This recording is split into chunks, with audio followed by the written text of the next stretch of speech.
All right, what's going on, guys? Noel with Magnuson Superchargers. We're working on a 2024 3.4 liter V6 twin turbo Tundra, which is already outfitted with our Magnuson Performance Charge Air Cooler LTR. And today we'll be installing and unboxing our Magnuson Performance intakes and outfitting this beautiful Tundra with every single option that we offer. Let's get started with the unboxing. So this is exactly what you get. You open up the box and boom, more packaging. This is exactly what comes in the box. Again, super small box for intakes. If you look at this size, I mean, again, this is something we want it to be compact. We want dealers to be able to store it and hold on to it if they need to and stock these. The process of building a truck is not always boom, boom, boom. You go in steps and you can still store this in there while maybe you're working on something else and get this ordered up and not take up too much space. Let's open up our filters really quick. Let's move that to the side. So these are our filters that come in the air intake. The nice thing about this, and one thing again we thought about, we're always thinking about ease of installation. How quick and efficient can we install this system at home with someone that might have zero to little experience when it comes to it. Boom. Here are our intakes that go into obviously your box, but that's exactly what comes in there. This one has the exact same thing. Clamps already come on here, which is really nice. You don't got searching for them. They already come onto your filter. And another thing, there's a really cool feature about this, which some people get confused about, and sometimes it's a little bit of a pain to, you know, kind of deal with. This is marked right here, right? So whether you're on the left side, the right side, this is pointing down, meaning that when this drops into the box, it is supposed to aim down and drop into like that for ease of installation. Now let's get into our lids for this intake system. We'll move the box off to the side. All right, this is everything you need to be able to install this into your Tundra. So this right here is a coupler for the mass airflow sensor. As you can see, the adapter and everything goes right in here. This end goes straight into your filters or intake, whatever you want to call it. On top of that, you got your hose kit right here. This is what goes into your intake pipe right here. Look right here. Air box hose, left side. Everything is marked, guys. So it's not like you have to go scramble looking for things or anything like that. Keep this in the box. Look, clamps are already on here. It's really nice and easy. You don't have to go and see, why is there 5 different hose clamps or this or that? Nope. It already comes ready to go, ready to install. This is actually a replacement for the top lid. Since the bottom box does have a basically carbon filter in it, we don't replace the bottom side of the air box. You use that as factory, and this is the top lid that goes on top. The nice thing about this as well is I love this feature of the clear lid. There's no better thing than to be able to do a modification and be able to see it and visually see it. So to be able to have this in your engine bay alongside our charge air cooler that comes red or black or something like that, this just gives you that feeling knowing that it looks beautiful, it performs great, it's super durable, and there's nothing better than opening your hood and having something just stand out. That is everything that comes with our air boxes. This is the exact same thing, just for the opposite side. And then we do include our badges that do go on the side of the airbox or the front of the airbox right here, if you would like them to go there. But again, we leave that as an option because it's not meant for everyone, but we do provide it. That will conclude our unboxing, and now it's time to get to the install.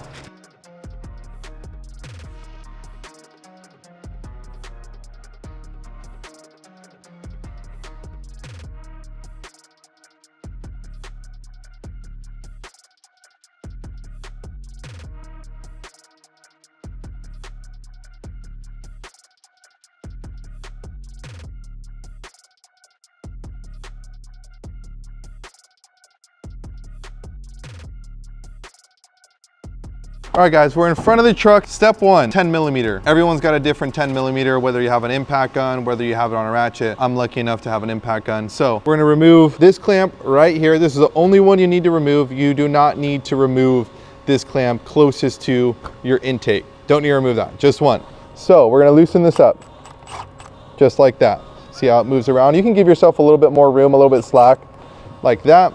So now that we got that unbolted, Your next step would be to remove the MAF. I unfortunately already did that. We have 2 Phillips screws right here, which you want to keep. You want to keep those MAF hold down screws, as well as when you take your MAF sensor out, there's a little bit of a gasket underneath. Make sure that doesn't stay stuck in there. If it does, just go ahead and take it off and put it back. And if it is damaged, go ahead and get yourself a new one. So now that that step is done, you would have a clip right here. You would also remove that clip with clip remover tool, something like this. Pop it back up, get it out of your way. Now that we are there, this is the beautiful thing about this intake is we got 1 hold down right here, 1 here, and we're gonna lift up. We got your filter and everything down there. Now that we have this loose, we don't have anything else holding it down. So we're gonna grab it right here, twist it back and forth like so, and you get rid of this whole section right here. After you already removed the MAF sensor, make sure the gasket is not sitting inside of this radius right here. If it is, take it out. Make sure it's not damaged. If it is, get yourself a new one. Save those 2 Phillips screws, right? We're gonna set this aside. No longer needed. It can go in your garage, in the garbage, wherever you want it to. We pick up this piece right here, which comes in your kit. As you can see, I already have the MAF sensor installed. It's got 2 locating pins right here for the factory MAF sensor. You can see I still have the gasket right in there. Might be a little bit hard to see. And we're using the 2 Phillips screws back into this piece. It does not come with any other screws. You have to reuse the factory ones. Once you have this piece done like that, you're good to go. Also, it only goes in one way. You cannot put this in wrong. It only goes in one way once it's located. Now that you're done here, this can go in your pile of returns, your garage or the garbage, whatever you prefer. We're gonna need this part right here, our MAF sensor holder / air filter holder on this side, and we're gonna put it into this box. This piece will go into here, air filter will go into here. And like I talked about before, you can see right here, left, right, you can use them on either side. This arrow points down, meaning this part of the air filter should always point down going into the bottom of the air box so that it all clears and fits correctly. Make sure you got your clamp on here. I always like to face it towards the bottom so it's a little easier to get to once we do this whole movement right now. We're gonna just insert the air filter into there. Then we're gonna capture our little tube right here, insert it like that, and ta-da! I will then go and grab my tool, 8mm, a ratchet. We will then go ahead and tighten this clamp down. Make sure you got the air filter all the way on. You can still move it the way you need to for ease of installation, which is really nice. I wanna push that air filter as flush as I can with that other piece like I did there. Perfect. And we gotta grab our hose to connect all of that to make it all work together. Magnuson right here should always go towards the air box. The one on the passenger side is gonna be the longer one of the 2. We're gonna bring it right over here. We're gonna install it. It might be a little bit tough at first, but one thing I love to do is always leave these hose clamps loose as of right now. It'll make it a lot easier to maneuver and kind of fit everything in here. We're gonna take our assembly that should look like this. Again, air filter pointing down like so. This will then be installed into this side of the hose. Again, Magnuson should always face the air box like so. So now we're gonna put these 2 studs at the bottom of the lid cover, slide them into their location. You wanna make sure they're fully in there. We're then gonna apply those 2. This box is now fully sealed. And as you can see, this clamp has a little bit of restriction on. We're just gonna loosen that up. Now we got to tighten both of these down. As you can see, Magnuson is going towards the air box right here, towards your MAF sensor. This is exactly how it should look. We're gonna tighten both of these down with a 7mm 1/4" wrench or whatever you have laying around. Perfect, they don't need anything too crazy. Last thing you do not want to forget, or you're gonna throw a check engine light. This connector right here for your MAF sensor, it's just gonna go back around like so. You have now successfully installed the passenger or right-hand side airbox on your Tundra. All right guys, now that we finished the passenger side, we are on to the driver's side. We're basically repeating the same steps, just a little bit differently. Step 1, again, I like to get the MAF sensor out of the way. There's a connector that it sits right on top, as well as a little bit of a clip location right here. A little bit hard to see, but you'll pop that clip out. This will let this harness free, and we can set this to the side. Step 2, I'm gonna remove this 10mm right here. Once we got this clamp nice and loose, we're gonna go down here to the hold downs for the lid. 1, 2. We have the MAF out. We got this clip location right here that's normally on the MAF connector harness right here.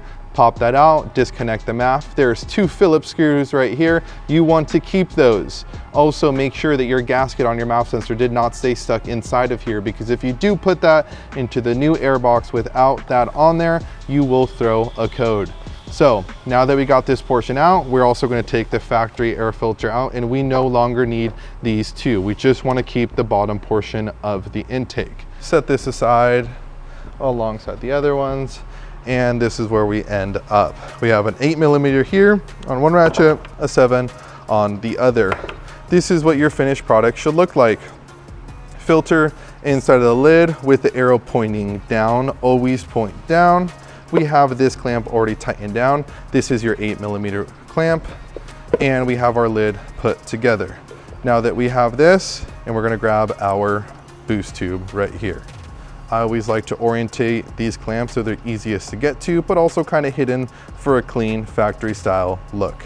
We're gonna take our 7mm with us. We're gonna go ahead and install this portion of the intake. Might be a little bit of a snug fit. Clamp will sit just like that. And again, always remember, you want the Magnuson on this boost tube facing you, or facing the inlet of the intake. Loosen this clamp up a little bit just to give you some leeway once the top lid goes inside. I always like to install this portion in first, this portion like so. Again, like I said, you always want the filter pointing down as it is right now, and you can see it right here. Now that will allow us to be able to locate these 2 right here. You could hear it pop perfectly into place. Lock it in, and you are almost done. Now down to the last 3 steps. Let's tighten down this clamp right here. You always want to make sure, look at the clamp and the hose, and that it's installed all the way. All right, now that we are certain that that is perfect, we're going to tighten this clamp down. With the ratchet is great. I always go off the top of the head so you don't add too much force onto it and overdo it. Next is going to be this next one right here. There you are. And don't forget your MAF sensor connector. Make sure you plug it in so you don't get a check engine light. Just like that. Ooh. One final step. This is completely optional. We know Toyota, we know your guys' colors. You could say we kind of did this on purpose with the boost tubes, the charge air cooler and everything. It ties everything together. But just another thing that we thought about was placing these on the airbox. How do you get it perfect, right? You're always thinking of, how do I get that sticker straight, whatever it may be. Well, when we originally designed these, we actually molded the airbox right here to have this perfect divot in line so that when you set these in place, boom, it's gonna be perfect every single time.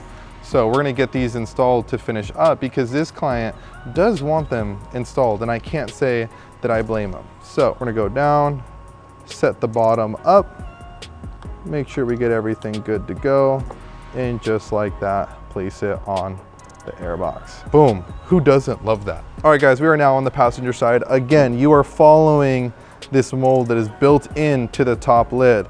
Oh yeah, boom.